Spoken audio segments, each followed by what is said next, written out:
What up, peeps? It's your boy Heckin. Welcome back to the channel. Today I want to talk to you about my confronting Phoenix resale video. First, I want to say I'm sorry that I had to fool all of you to fool him. Now you're probably sitting there and you're like, what are you talking about, Steve? You know, a lot of you said some positive stuff in the comments, but then, you know, the other guys were really hitting me with the hardcore criticisms.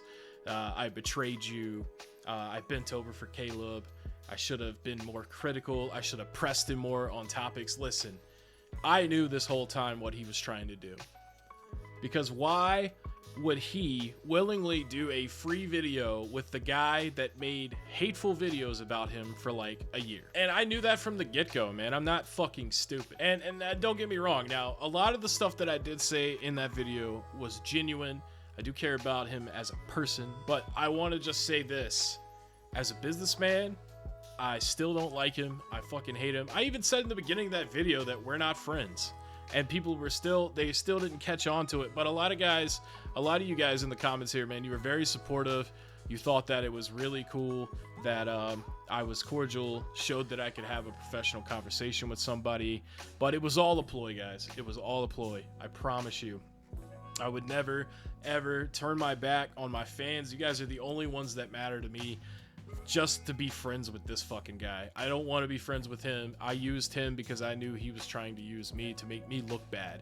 For example, when he asked me if I think my videos are hateful or cyberbullying or harassment or whatever, and I told him, yes, they are. And he was like, oh, I did not expect you to say that. Of course not. You expected me to say, no, I don't see it as harassment, so that you could fire off some prepared statement that you studied and fucking came up with in your head to say back to me. I'm not fucking stupid, okay? I've said it twice now. I'm gonna say it one more time. I am not fucking stupid. Another thing I noticed too, man, he was talking to me pretty regularly in Discord and stuff up until the day the video released. Once the video was out, he said one thing to me, and it's been radio silence ever since. He's in my Discord because he joined it.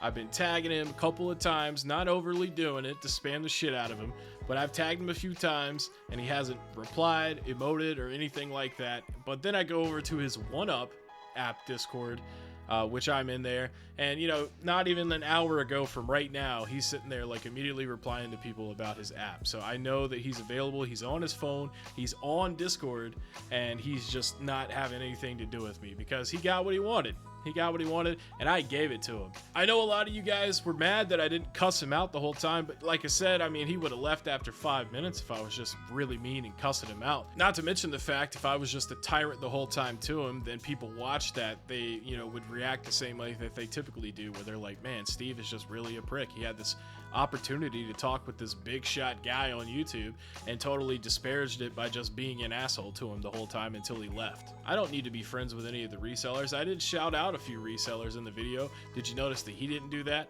I mean, he stood up for Philly Flipper of all fucking people. But to the resellers that did leave positive comments, that were surprised and proud of me for doing this video and handling it the way that I did, you know, I appreciate you guys saying that, and I know you'll probably be disappointed after you see this and realize that I was just fucking him back when he tried to fuck me. But guys, you have to think about it this way. He came into this interview expecting me to be an asshole so he could make me look like a fool, and what did I do? The exact opposite. I killed him with kindness. Steve really let Caleb have his way with him, LMAO. I even favorited that, but yeah, I mean, you know, people did see it that way. Bro apologized for being hurtful. Now, let's talk about that one for a second there. I mean, if you insult somebody publicly for a year straight, I think you do owe them at least one apology for doing that, because it is hurtful. Him as a person, I still care about him as a person, all right? But like as a businessman, no. Piece of shit, trash. I will never forgive him for the kind of shit that he's done. He has made so many people into resellers, and it has made it ultimately harder for people to get the games that they want without paying $100 fucking or, you know, worse. But as always, guys, I really appreciate you for supporting my content. I'm sorry that I had to do it this way, but it seemed like this was the better route to take. Thank you, Caleb, so much for doing this video and supporting the channel, but I saw through your ass like a $2 steak, you fucking thin ass bitch. Oh, by the way, I will continue to do video game reseller content. I was just joking about that. Well, not really joking. I was trying to set it up like this was the end, because it would make more sense to say that it was the last one. You can expect plenty of Phoenix resale videos in the future, and I will definitely be critical of his app if I ever even use it, because like he said in this video, his app is essentially useless to anyone that isn't going to make him money.